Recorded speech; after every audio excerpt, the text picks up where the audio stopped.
Yeah, quick turnaround. I think we come from a good result against Chicago, so do they. They have a very good result against Colorado in the past weekend. I think a long week with 3 games for both teams, but I think our team is in a good place right now. I think we're pleased with the performance against last game, like I said. And we come to a place where it's really difficult to get points. We felt that last time we played them, with no disrespect to Portland, but I think we felt we came out of that game uh, disappointed that we felt that we should have won that game, even though playing with 10 for the last 15 minutes. But again, it's going to be another battle, a good game to be part of, and I think the players are prepared for another challenge. Thank you for that. We'll go ahead and kick things off with Billy. Billy, go ahead. Hey, Coach, how's it going? Good, Billy. How are you? I'm doing fine, thank you. With Portland, they've won 2 in their last 11, and just want to get your thoughts on some of the preparations the team are making, and to not to underestimate Portland going forward in this game. Yeah, absolutely. I think you said the right word, not underestimate. I think in this league, once you put one his result, you win a game, you gain a lot of momentum. And like I always say, in this league, if you put 2, 3 results, you can move from bottom of the table to top of the table. So we really take a very respectful approach when we come to this place, especially to play. For me, one of the best team is in our conference. So we're not going to take it lightly for sure. It's going to be a great challenge, and I think the players understand that. Thanks, Coach. Thank you. Up next, we'll go with Victor. Go ahead, Victor. Hi, Paulo. Portland historically not a good place to visit for Houston. I think just one victory in the entire history of the series. That was way back in 2011. Just wondering how confident is the group of being able to get a result there, maybe even a victory, and what would be the keys to that? Well, look, what I can say from my experience as a player and now as a coach, here is always a difficult place to play no matter what. But so was LA Galaxy a couple of months ago, and we had a great result. I think as long as we come with the right game plan, great strategy, the players understand that, and the players are really focused into the game. I think we can. I think we put ourselves in a situation where we can get results anywhere we play. Like I said, it's definitely a difficult environment here to play.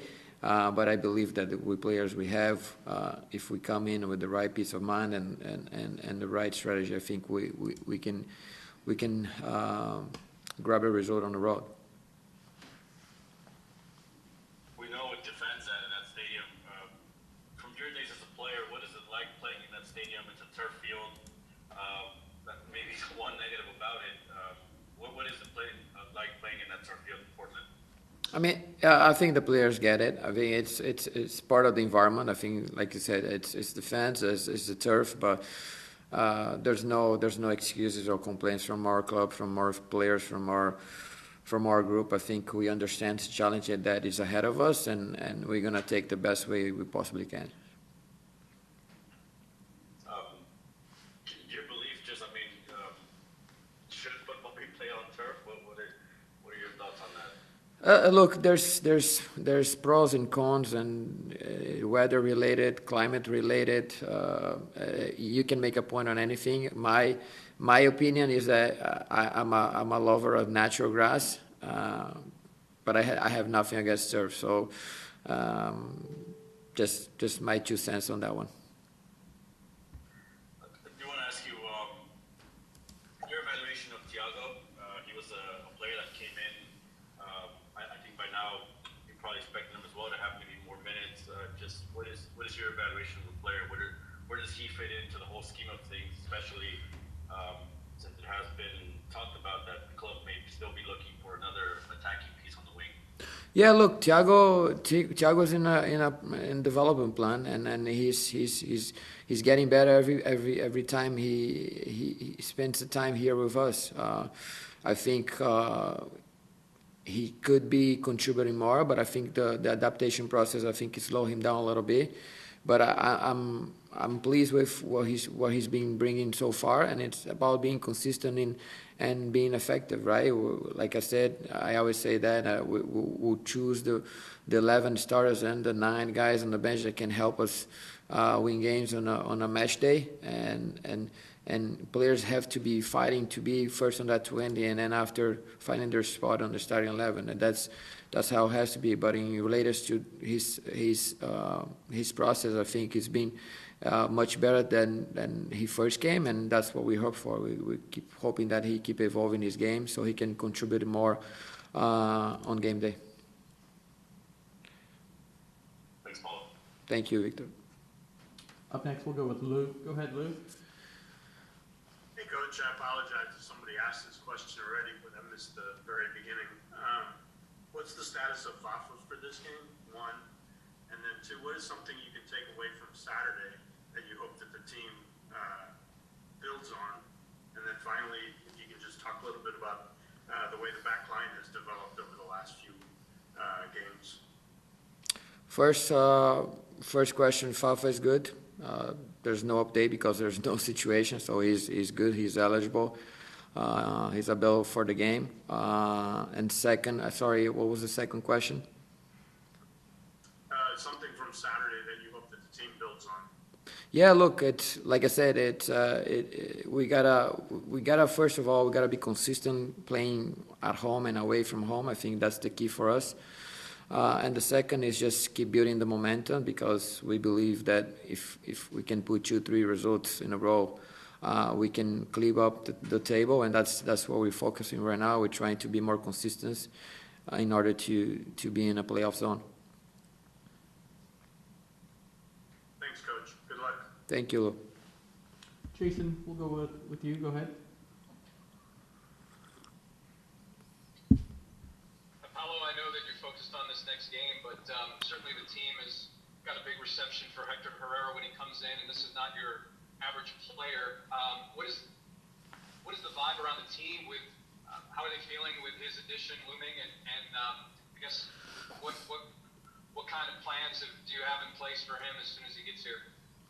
Well, first of all, as a coach and as a head coach of this club, I think we are excited to add Hector. I think the players are also. I think everyone understands the quality of player that he is and what he can bring to the team. I think that's a no-brainer. I think everyone is excited. Second, I think first and foremost, we need to assess his condition physically and make sure that he join us for training as soon as he gets here, and make sure that we assessing where he stands in terms of his physical condition, because we know on the field he's going to always add the quality that we're looking for. So looking forward to that. Looking forward for him to join us, and hopefully that will be on the next couple of days.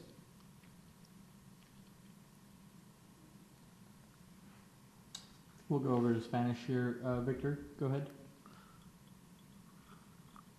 Spanish, I can do Spanish. En ese tema, Pablo, se ha confirmado el debut de Herrera, pero hay una actualización de cuándo sería quizás su primer entrenamiento con el equipo. Sí, mira, él oficialmente sí puede debutar el 9 ante Dallas, pero creo yo que el primer entrenamiento con el equipo se va a hacer el 1 de julio, si estoy seguro. Hay algunas cositas que tiene que hacer antes en términos de exámenes médicos, y nosotros también estamos acá en Portland. Entonces, yo creo que esas son las fechas si no estoy engañado. Gracias, Pablo. Gracias. Luis, seguimos con usted. Adelante. Buenas tardes, profe. Buenas tardes. Hablando un poquito más sobre Héctor, que estaban tocando el tema también en inglés. Sí, ya se acerca no solo la primera práctica, pero también el primer partido, el debut. Entonces, ¿qué tipo de empuje se siente o de empuje anímico, pues, de motivación dentro del equipo? Sí, como dije en inglés, creo que el equipo, el club, los jugadores están muy animados con la llegada de Héctor. Yo creo que Yo siempre digo, ellos he dicho que va a traer muchas calidades, no solo dentro de la cancha de partido, pero también en el vestidor con los jugadores. Pero sí, yo creo que esa es una motivación más para el equipo, una motivación más para el club, los fanáticos, de continuar siguiendo y empujando a nosotros, porque yo creo que no creo que Héctor va a ser la solución de todo, pero yo creo que le va a adicionar mucha calidad y mucho talento en nuestro equipo. Algo que tocó ahí es de que obviamente no se puede esperar de que Héctor Herrera vaya a ser Superman, el héroe, ¿no? Y llegue y cambie todo. Pero ¿qué tanta presión tal vez pueda enfrentar él de que la expectativa es de que llegando él tiene que mejorar este equipo? No creo que es justo poner esa presión en Héctor. Yo creo que, mira, es un jugadorazo y yo le voy a repetir, va a adicionar mucha calidad al equipo, pero no va a ser la solución de todos los problemas que nosotros tenemos como equipo. Todavía creo que tenemos que adicionar más calidad en la frente para ayudar. Se va a Darren Quintero a frente con más jugadas a frente en la parte ofensiva. Pero sí, le va a adicionar mucho liderazgo, mucha calidad en la media cancha, pero no es justo poner todo en las costas de Héctor.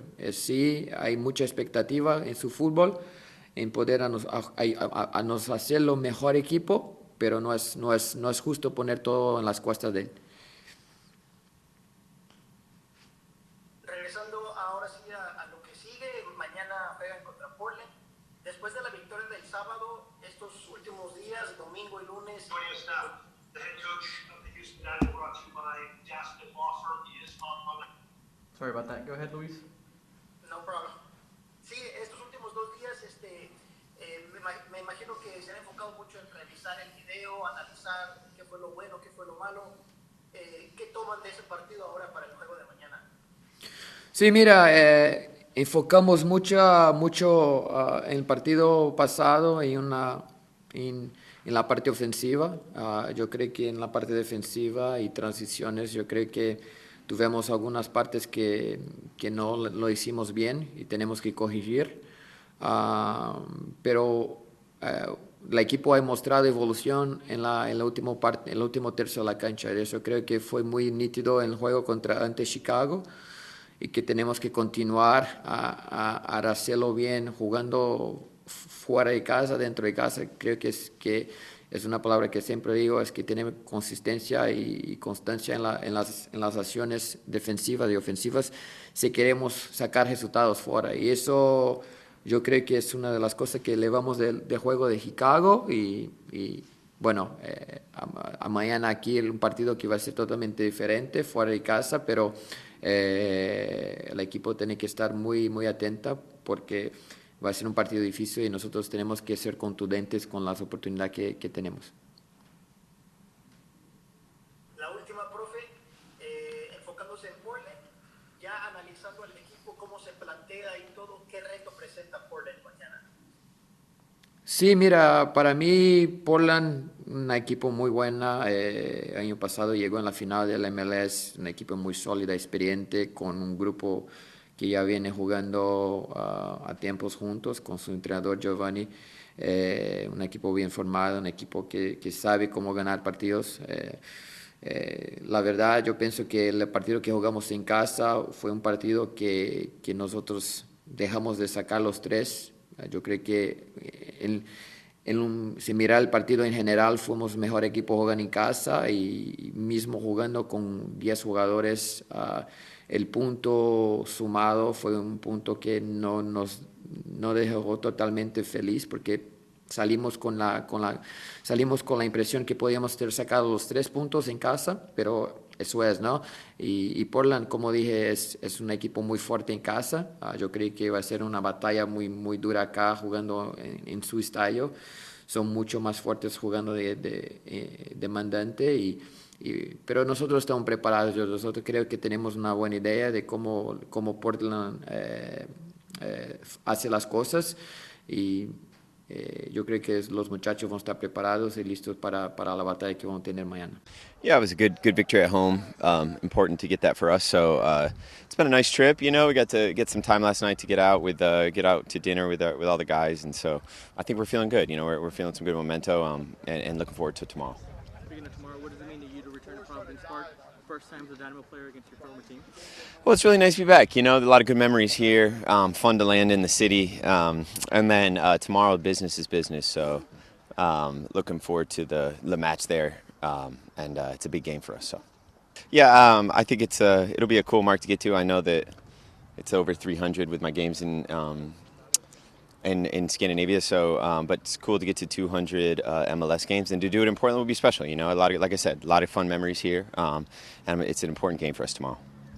Last time you were here, you were in the MLS Cup final. In terms of just that memory, would you say that winning an MLS Cup with Houston is part of something where you could close a deal, unfinished business? And how do you see the potential with the team that we currently have, and with the arrival of Hector Herrera and the current players, and just any potential additions as well? Sure. Well, I mean, I think that it's been an exciting project for me to join, and I knew that with the people in charge here that things were going to be exciting. So obviously we're taking little steps forward as an organization, and certainly on the first team here. So we have a bunch of incremental goals before we get to an MLS Cup, but you know, my career's not done. I got a lot of energy left to go win one. So. Last one here from Victor. So with Cat Onsa's background, how often do you speak with him about just his experiences, the current state of the roster, and potentially the future state of the roster? Well, I mean, you know, I know Pat pretty well from Columbus, so I mean, we have a personal relationship, but also he's, you know, our superior. So I mean, I don't get too much into things above my pay grade other than culture stuff. We talk regularly on the culture of the team. You know, that's something that I'm a strength of mine, bringing intensity and a winning mentality. So we discuss those type of things.